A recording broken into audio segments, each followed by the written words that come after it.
This podcast is part of the Democracy Group.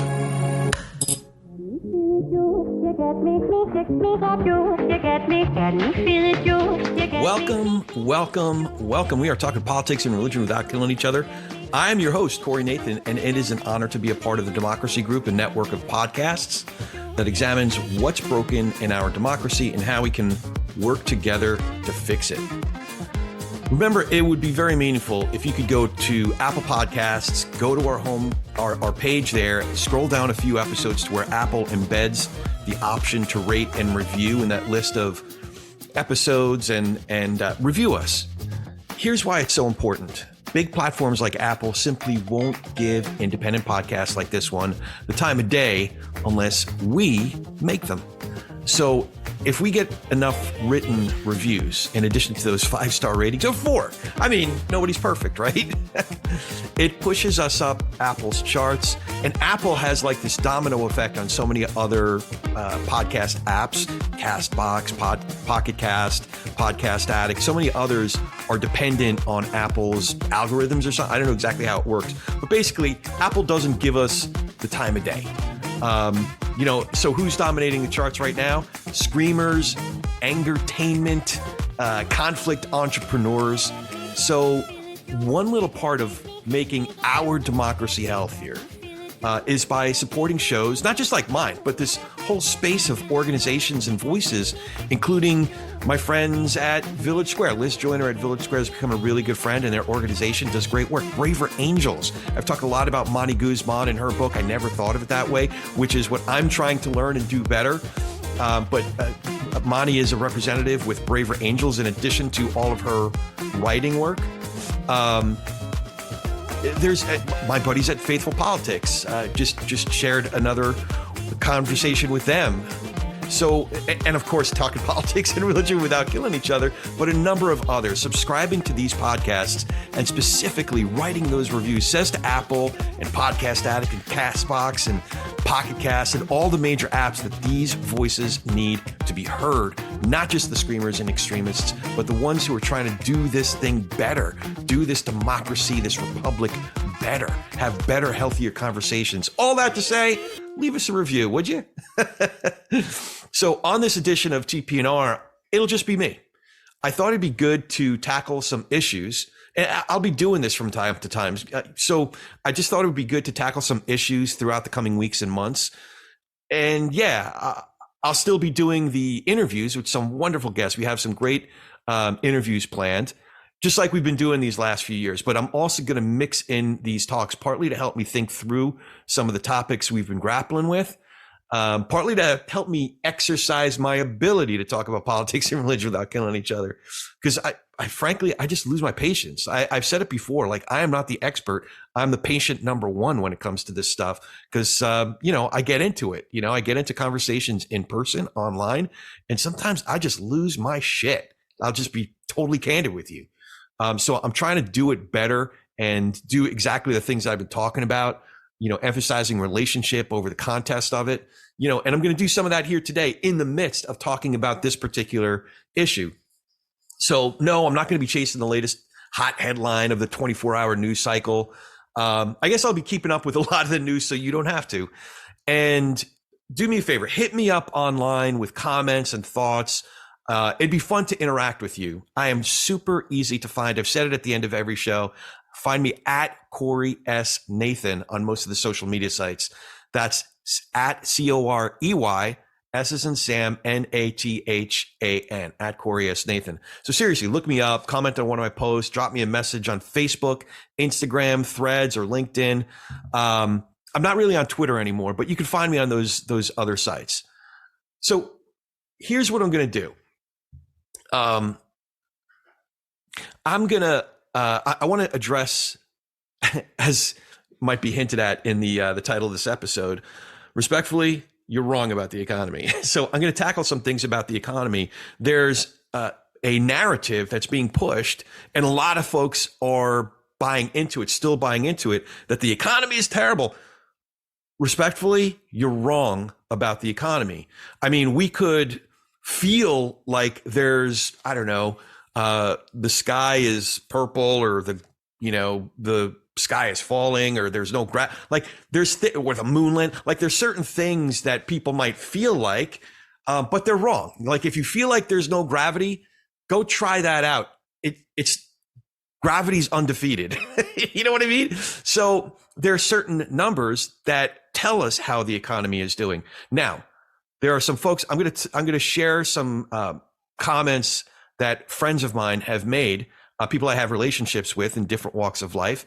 So I'm going to share some of those. So some folks, it's beyond felt. It's actually in their pocket. So I want to address that too. But first, I want to talk about the domestic macro economy. We could talk about microeconomies geographically or industries, and I have huge quibbles. I've made no bones about it with the Southern California economy that's been affected, that was gravely affected in 2023 by the SAG and WGA strikes. That's a whole other episode. We may or may not tackle that.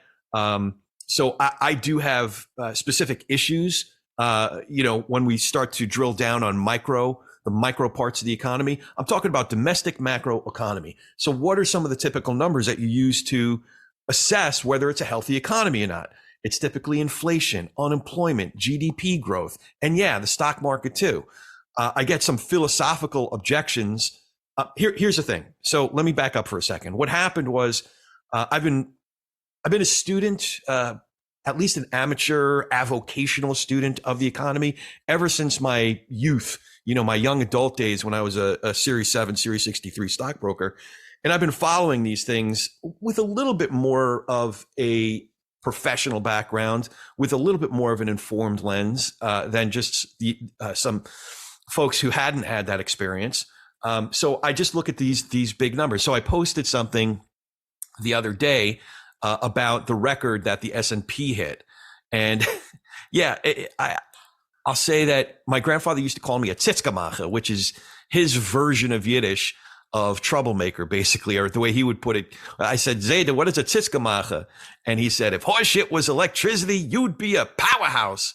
So a troublemaker. So my grandmother would say, oh, Sal, you don't know what you're talking about. It's Tsuris. Tsuris is trouble. So I think he was trying to say Tsurismacher. Either way, it was a fun name. It was a fun way for him to give me some crap. And I loved my grandfather. Anyway, I was being a tzitskamacher. I was being a troublemaker by saying, shame about the economy, huh? When the S&P, I posted a story about the S&P hitting a record high and got a lot of comments. So that is, we'll dive into some of the conversations that I had on there. But first, let's just address each of the major indicators. Inflation. Inflation was indeed a huge issue. By the middle of 2022, it was, I think objectively, you'd have to say it was out of control. But if you're also being objective, you'd also have to say that those numbers have been reined in very significantly. Listen, inflation rates at, or above 9%, that is certainly not sustainable. However, if you're looking at the actual numbers and the trends, those numbers for several quarters in a row have been reined in quite significantly. Same thing if you look at, actually, it's not the same thing with GDP growth. GDP growth, there was definitely an expected bounce, a huge bounce in that first quarter of 2021, going into the second quarter of 2021, coming out of the COVID depression. Frankly, it was a brief depression, but it was a depression nonetheless. But there was that expected bounce. But to have 4% GDP growth, that is healthy by any, again, objective measure. And we've sustained consistently pretty healthy growth as well. A lot of folks would say, "Oh, well, Trump set that up. He set up the foundation for what we're experiencing now." Okay.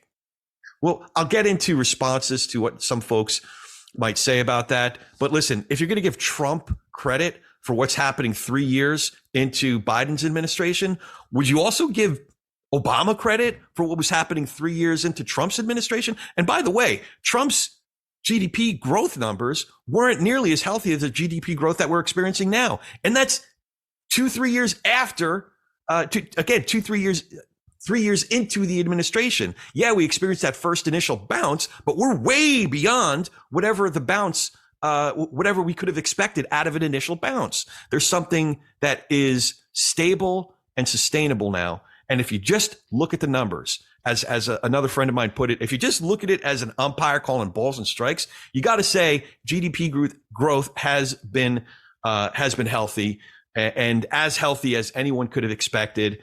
Certainly as healthy as anyone would have, healthier than many people would have predicted as recently as 3 months ago, let alone 6 months ago, a year ago. So many people were calling for a recession.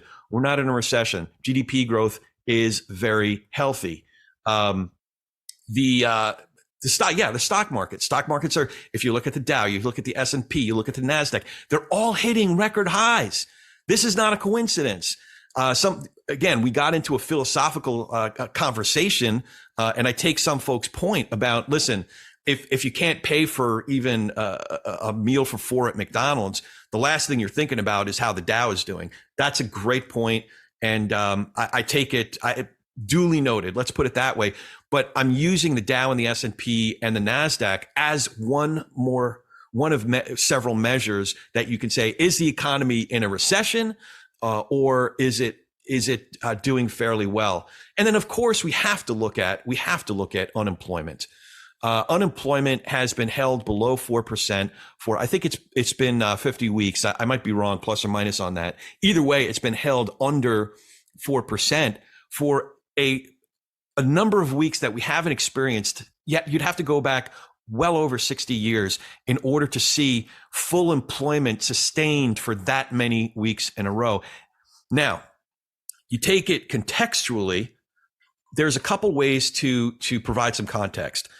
One is what I just mentioned. You go back and you see what were folks what were some economists, many economists projecting a year ago, 2 years ago. They were all projecting a recession, a crash landing of this economy. That clearly hasn't happened. Now, I'm not saying we're in perfect shape. I'm still saying there's improvements to be made. I'm still, so I'm not saying that this is the greatest thing since sliced bread. I'm just calling what the numbers are in terms of inflation, unemployment, GDP growth, and stock market as several big indicators that we can use to assess where we're at right now. So what were people projecting? They're projecting a crash landing. They're projecting a recession. We're still not there. Still waiting for it.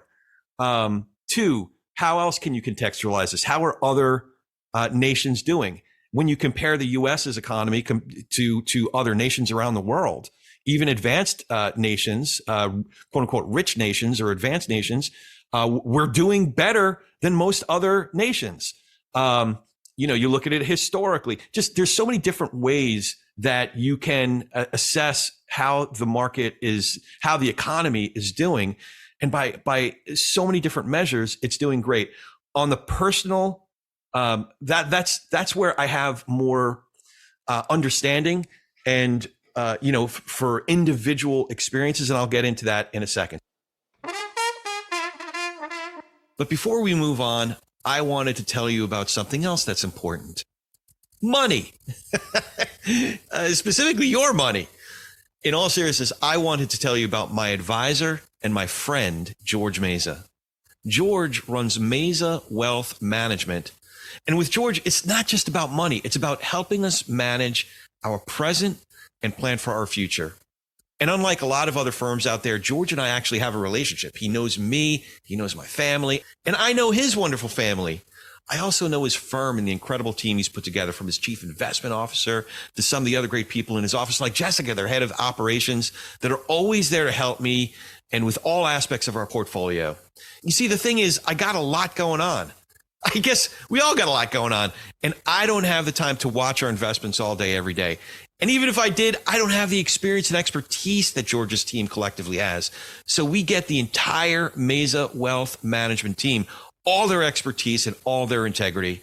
And again, it's based on George knowing me personally, knowing my goals, and even the kind of risk that's appropriate for me to take, which, by the way, could change from one season to the next. And they're on top of all of that. So if you want George Meza and Meza Wealth Management to be on your team, just visit their website, mezawealth.com. That's MEZA wealth.com, www.mezawealth.com. And that will also be in our show notes, so you can check that. And now, back to our show. So, inflation, unemployment, GDP growth, stock market, that is a way to assess the economy. And on all measures, again, economy is doing great. We're not in a recession. Now, getting back to the article that I posted about the S&P, I could have posted an article about any one of the other indicators. I just happened to post one about that, partly because I think it was in the Financial Times, and candidly, I'm hesitant to post stuff from papers that or sources that will get dismissed by some folks.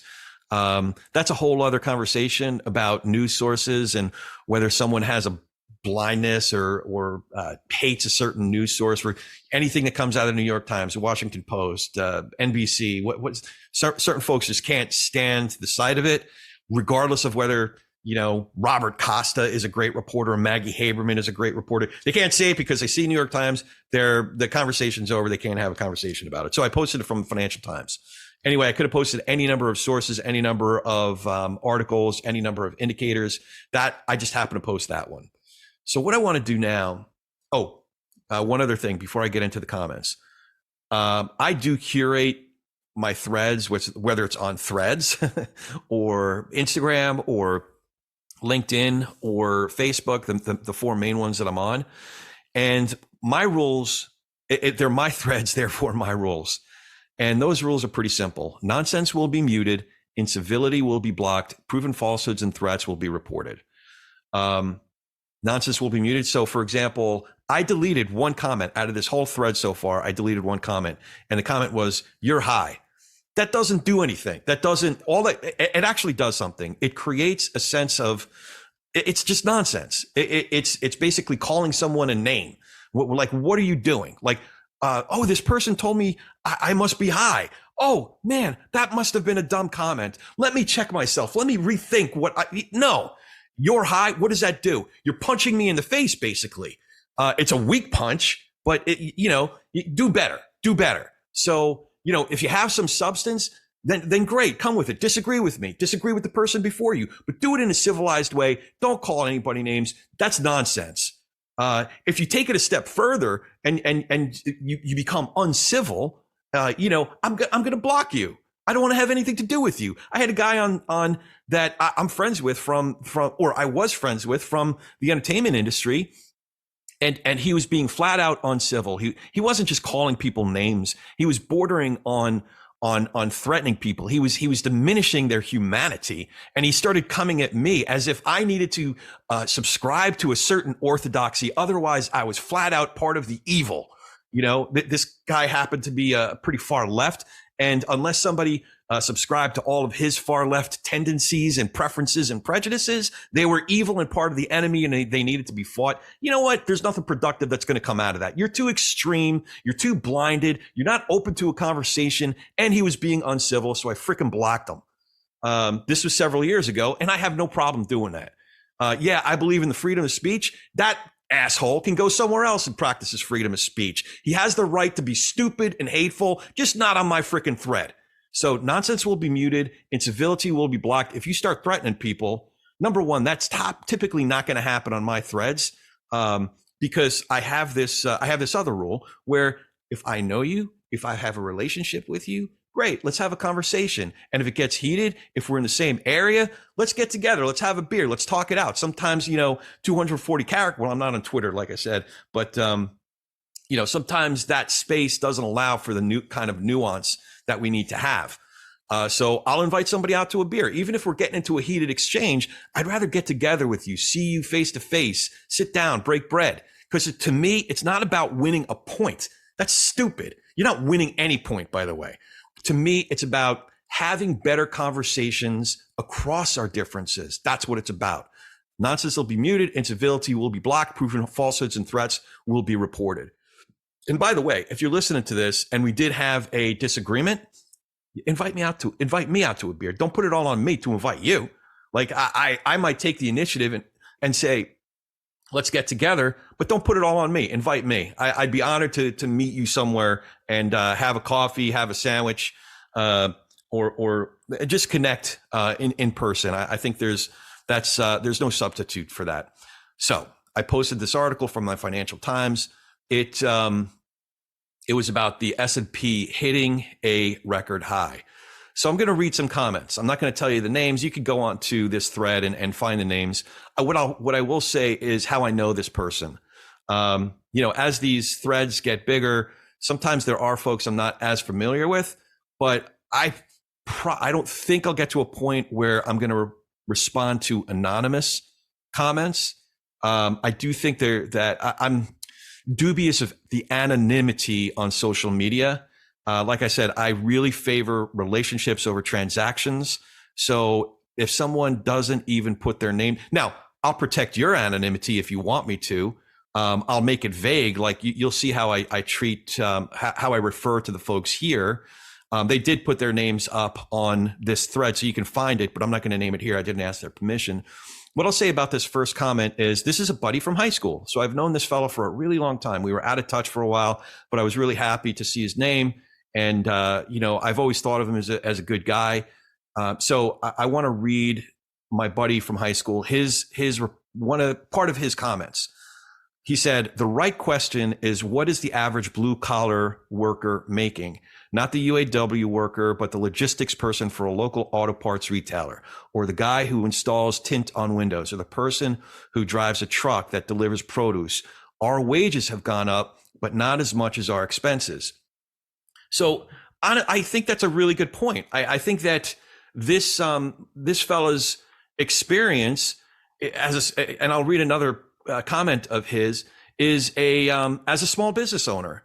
He's admirably trying to, number one, he's a job creator, so I have a ton of respect for that.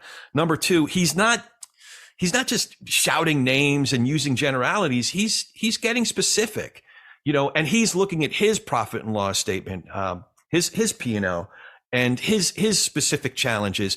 We've had the same challenges.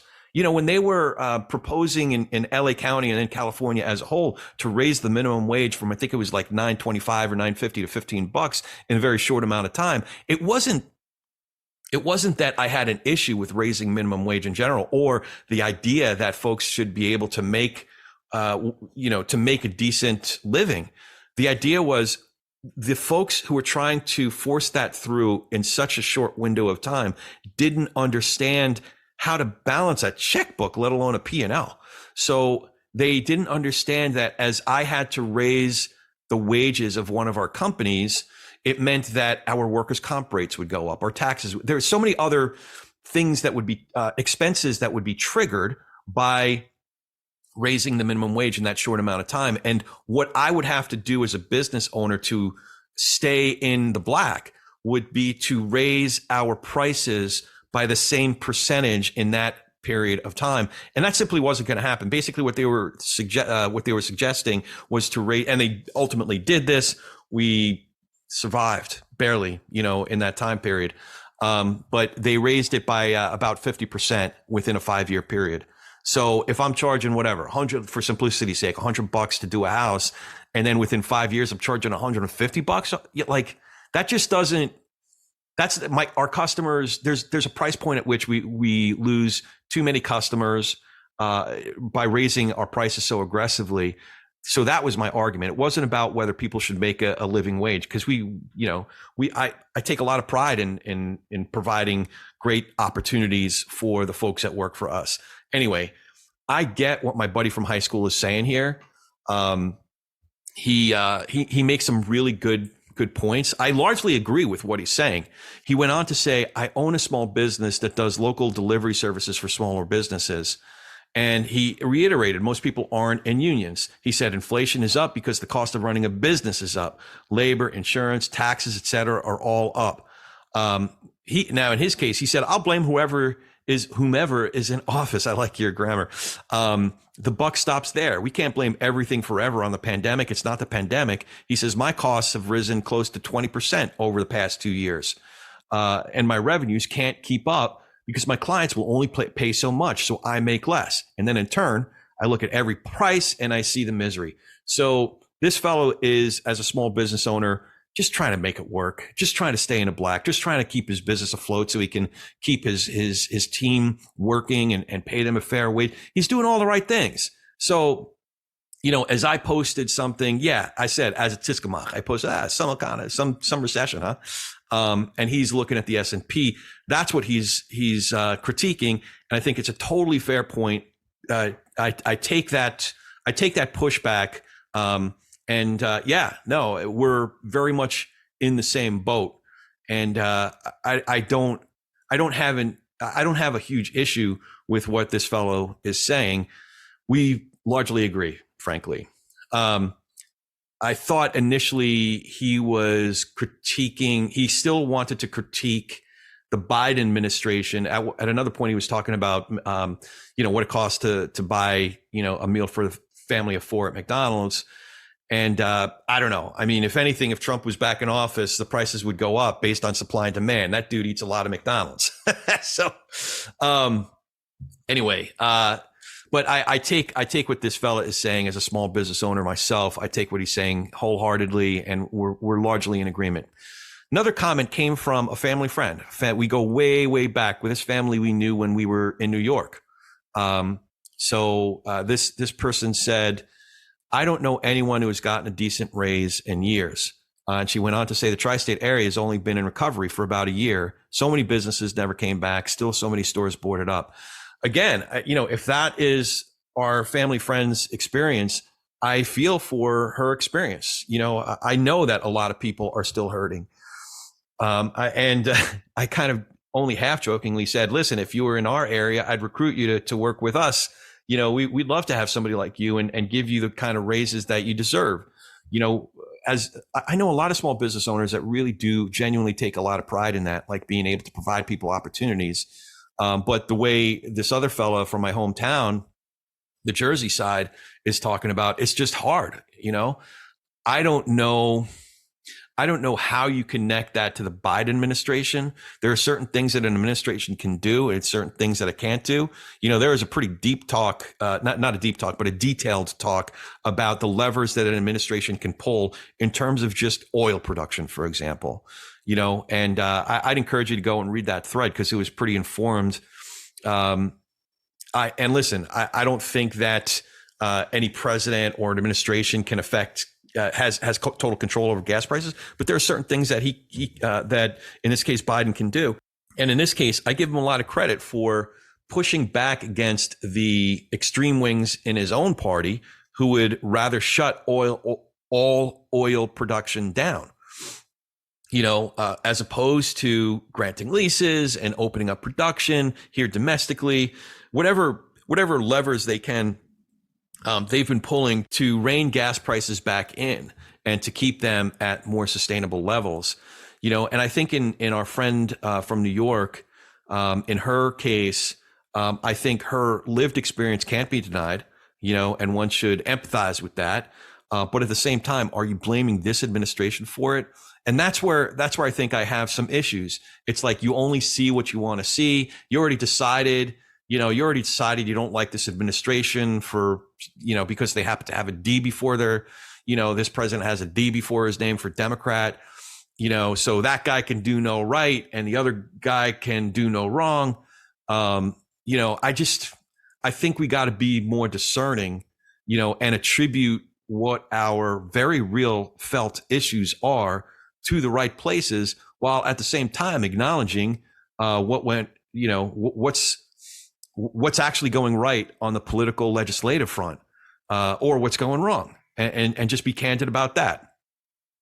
Now, moving on, there was another fellow that I know from here around where we've been living here for the last couple decades plus. Our kids went to nursery school together. I saw him at the gym. We get along. He's a nice guy. He doesn't have, you'll see, he doesn't have a very nice online persona sometimes. But because I abide by this certain rules, I have a relationship with him, so I can contextualize who the person is, who the human being is. And am better equipped to engage with him, not be so reactive on my part, which at times I am. But here's what my buddy from around town said. He said, it's much more difficult for startups and small businesses to make it today. Now, if you left it there, there's a conversation to be had, because there's a lot of things I agree with there. But he went on to say, if we continue to kill energy, bring in uneducated and illiterate migrants, and sponsor DEI, we are done. Dude, and I told him this. I said, listen, man, the second you start, first of all, he's kind of throwing a lot of crap up against the wall, throwing just, buzzwords, DEI up against the wall. What does DEI have to do with this? Like, what do you, like, you lost, and plus, like, illiterate migrant, come on. Like now it is veering into, for lack of a better word, I'm not going to say prejudice, but I will say generalizations, and mischaracterizations, and a degree of dehumanization. Let's be honest. Let's be candid about it. There's a degree of like, these are human beings that want an opportunity, that want to live free. And I connect it directly with my own story. My grandmother came from Russia. I've talked about it on this show many, many times. So that's, I think what I would encourage this person to do is, listen, again, I make this mistake too. I'll say something that is meant to be triggering or more of a slap in the face or kind of off topic. So I make this mistake too. Don't get me wrong. But I would say, you know what? Keep to the topic, dude. Like, because you had me at startups and small businesses. It's hard for them to make it today, but you lose me at illiterate migrants and DEI. Stop. Just stop. You want to talk about DEI? That's a much more nuanced conversation. But frankly, based on what you're saying, I have a feeling you really don't know what the fuck you're talking about. Excuse my language. We got a explicit rating. So like I told my pastor, I'm a Christian. I read my Bible every day, but I curse, I drink, and I play poker. Deal with it. This fella that I know from around town went on to say, put money on the street, not K Street. Again, this is someone who has some substance that I can engage with, but you set the tone by talking about uneducated, illiterate migrants and sponsored. Just stop. So fortunately, I hit him up offline. If he was here, that's an exact example of, I would say, hey man, we better go get together, because this is not going well right now. You're not availing yourself well right now. You might be able to make an argument about immigration, but not the way you're doing it. Like, you're not winning over you're not persuading anybody. You're losing me. He said, the other thing, mom and pop's going down and key tax breaks put in place by quote unquote Hitler devil. Okay. So he put in quotes Hitler/devil, meaning Trump, but he put it in quotes. So that was what we in poker would call a tell. So this is where I'd like to be a little bit more sympathetic. What he is projecting is that anybody who disagrees with him must think of Trump as Hitler the devil. Now, I make no bones about the fact that as a Christian and as a conservative, I hate Trump because of his words, actions, and character. Somebody would say, oh, you just hate Trump. You're not calling balls. No. I'm calling balls and strikes. Every single day, this individual speaks and acts and has the character or lack of character that indicates why I hate Donald Trump. And that's not because I'm a liberal, because I'm not that there would be anything wrong with that. Not because I'm a progressive, because I'm not that there would be anything wrong with that, because I am a conservative, theological conservative, political and social and financial conservative, or we could talk about that some other time, but that's where I'm coming from, a conservative. So get over it. You don't take the word conservative and say everybody who loves Trump is a conservative. That's a different, contorted version, a corrupted version of the word conservative. So, but that's a whole other conversation I might get into another time. Getting back to this fellow that I know from around town, he says, mom and pop's going down, key tax breaks put in place by quote unquote Hitler devil. So this is the key point about that. This is worth talking about. He's projecting what folks who disagree with him think of Trump. And this is why this fellow, I think, I'm not going to try to psychoanalyze him, but I've seen this again and again and again. This fellow also takes critiques of, I've seen him do it before. That's why I'm saying it. He takes critiques of Trump as a critique of him. So when I critique Trump, I'm not attacking you. I'm critiquing Trump. But a lot of people, because they support Trump, and frankly, it's partly because of the ethos of our time that, close friends of mine get beat up all the time because, I held my nose and voted for Trump. They get their butts kicked. And I feel your pain. Like, I get it. So if that's been your experience and you get your ass kicked again and again and again, just because you happen to vote a certain way, then you're going to take it personally when someone, it's understandable, I should say, to take it personal when someone attacks the person that you voted for. And then I don't agree with it, but then you start doing the same thing that he did before with migrants, that you do with anybody who isn't in your political lane. You start to generalize, mischaracterize, and vilify, and frankly dehumanize those who aren't in your lane. That's why we got so heated so quick, because he was assuming that I was this thing, this one binary thing, which I'll get into in a second. Because they're, in that world that can only be binaries. You're either on our team or you're not on our team. Period. The end. So that's the putting the Hitler devil reference in quotes. That's where I got a little hint as to where this guy's acidity was coming from, or his frustration, where his sharp, edges were coming from. He thinks that everybody else on that thread sees Trump as Hitler or the devil. He looks at certain policies. If we get to talk about the actual policies, my question is, well, what policies are that? Let's really talk about it. But that's a whole different conversation. So anyway, that little tell gave me a hint as to where this guy was coming from. And despite what he said, I have big problems with saying uneducated, illiterate migrants, big problems with a lot of what he said.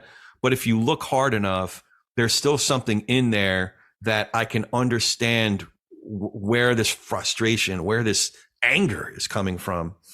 I always want to be able to give someone grace, the benefit of the doubt, look beyond their imperfections, because God knows I got plenty of them. Now, that was my friend from around town. There's another buddy from around town, and I know this guy. I know his wife. I know his daughter. Like I've been to his house. He's been we know each other. We've gotten together for to talk about some of this stuff. So I know him. Again, this is an underlying theme, is like I can have a conversation even when we strongly disagree, if we have a relationship, and I still think even when we're so far apart, there's still a conversation worth having, and we can do good work together for our democracy, for our republic, if we have a relationship. But if not, we're just, two monkeys throwing crap at each other. That's what it descends into. That's not what I want to see for my country, for my neighborhood, for these relationships that I've had for a long time. That said, this is what this next guy said. This fella, I've played poker with him around town. This is what he said. It depends on what you were looking at. Overall inflation might be down from the high, but it's still twice what it should be. When groceries and food are up 20+%, then consumers lose purchasing power. So sure, wages are growing at 5% and inflation is now at 3.2-ish. To pretend that the 3% inflation is good is crazy. So we have been artificially propping up the economy, but the signs for a serious correction are there. House prices are insane. Interest rates are through the roof. Yes, it does seem.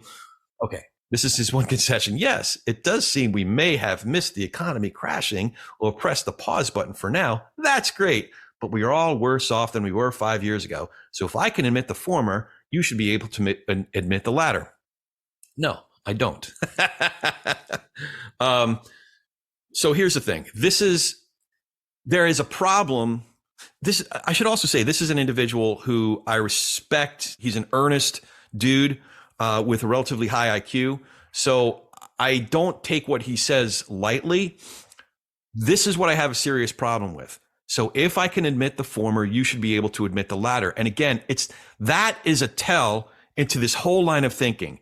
So there are some pieces of evidence that this individual is presenting as a litigator would before a jury.